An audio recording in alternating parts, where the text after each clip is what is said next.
Hello everybody, today is the day people have been waiting for. New haircut day, not waiting for that, but cleaned up. Today we're going to start recording on the Tascam Model 24. As I did with the DP32, I am now going to go on to the Model 24.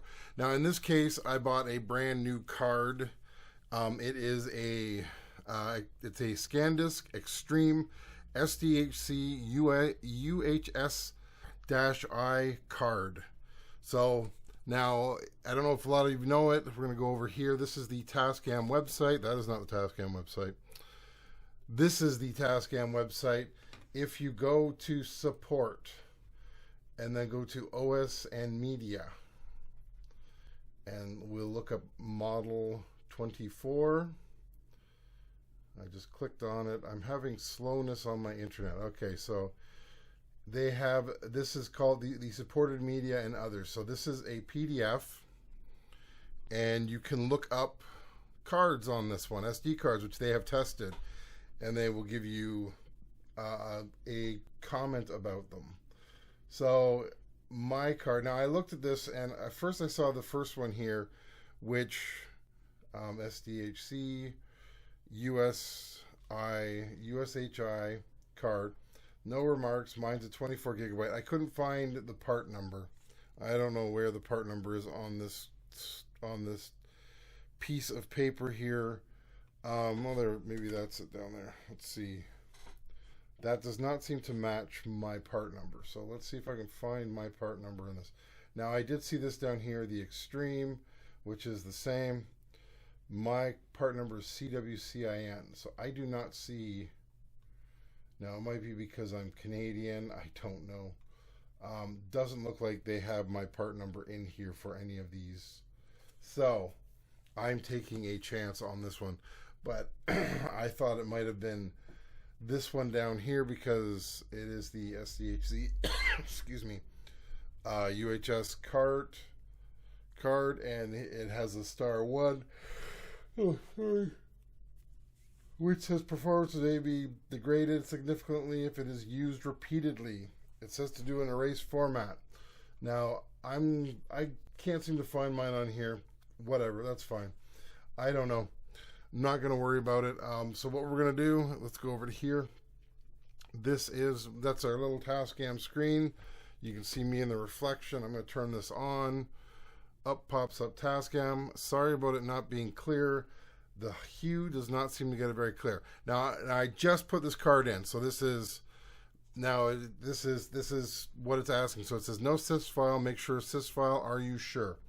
Let's hit enter, and I'm going to say, what's it going to do now? Let's see. So it didn't do anything. So let's go to menu. Let's see. Let's go system. See if we can format the card from here. Media format. I'm going to do a quick format. And we'll say yes. Because you don't have to have a card in here to make this work. The sys card is more or less just there to say, oh, this is what we're using to do it. It's not even hooked up on the USB on right now, which is good. So, let's see. So when I exit, let's take a look at that card just quickly. So I'm going to turn this back off.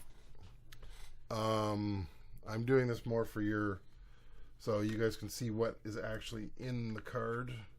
Pulling it out, putting it in my computer, and let's see what it did.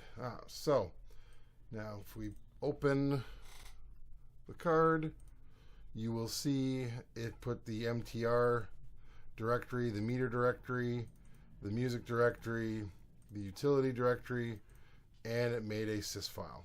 So that is what we want. So now I've configured the card to work. I'm taking it out now. Let's go back to here. So card's out. Let's go put it back in the machine. Turn it back on. All right. So now go so you can see what I'm doing here. So now I don't have any song in here. This is just the card as it is. Nothing special, but we're going to make a song now. As you can see, it says no song because I haven't made a song. the FX6, so it's got the effects set up and everything. That's fine. It says it has an SD card. All great. So let's make a song. So song, no song. Yes, we already know that. So let's make new. A little tight crunch in here to do all this. So I'm going to make it as high as I can. So 48 by 24 bit. Let's change the name. So I'm going to call this. This is an idea I came up with. I'm calling it Flamethrowing Clowns. It goes back to the elections in the United States when there were claims that at some of the counting stations there were clowns with flamethrowers, and I thought that was just an absolutely beautiful name for a song. So that is what I'm going to call this one. So flame, I'll do a space,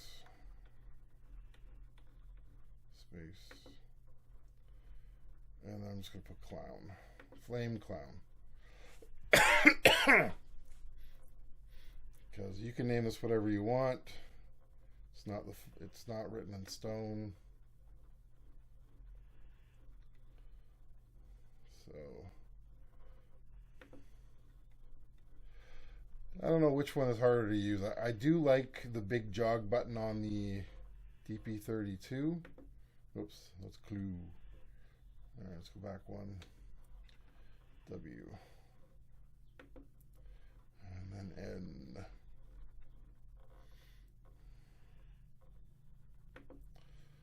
And so there's my song. My song is ready to go. So what am I going to use to record it? Well, I came up with a bass line and I put in a MuseScore as I usually do. So I'm going to do that. Let me just set up MuseScore for a second, and then we can talk about how I'm going to put it down. So I'll do that. All right. So as you can see, I've got my song in MuseScore here. I was showing the mixer here because what I'm going to do is I got the metronome on. I've given it 2 blank spaces in here. This is going to be the song. I'm actually going to base this around a bass line that I came up with. So I kind of just put a bass line in. I put the bass line I'm going to do in the system here, just as a scratch track, and then I'm going to use it as my basses. I'm not even going to start with the drums. The drums are going to be later once I have the guitar down how I want it to sound and all this stuff. Then I'm going to push in the drums after all that. It seems kind of weird, but it's a crazy system that I'm going to do here, but I'm going to do it. So what I have done is in the metronome here, I put it so the metronome is going to be on the right side of the speaker, and the reason for that is I just want it to be in there. That way, if I just want us on the bass line, I can then just pan over to the left, and then I just have the bass line, and the bass is going to be everywhere. It's going to be in the middle of it. There was an electric guitar piece I was going to use, but then I decided no, I want to do this kind of freehand.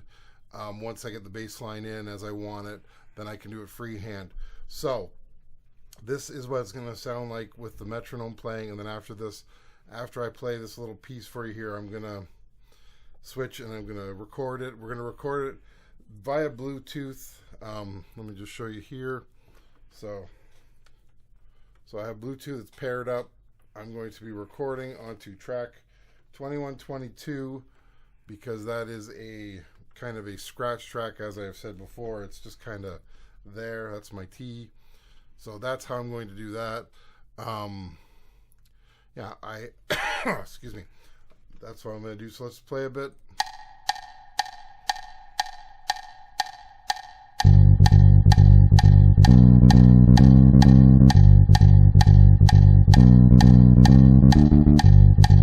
There we go. Just so you can get a little taste of it. So yeah, I'm going to do that now, and that's going to be the video today. So that's the start. We've created the well, I bought a new SD card, put it in, formatted it. Now we're sitting here getting ready to do the first track, the scratch track for the system, using the Bluetooth in this case to do it. It's going to be wonderful. Let's give it a shot. All right. Thanks for watching, and I'll talk to you later. Bye.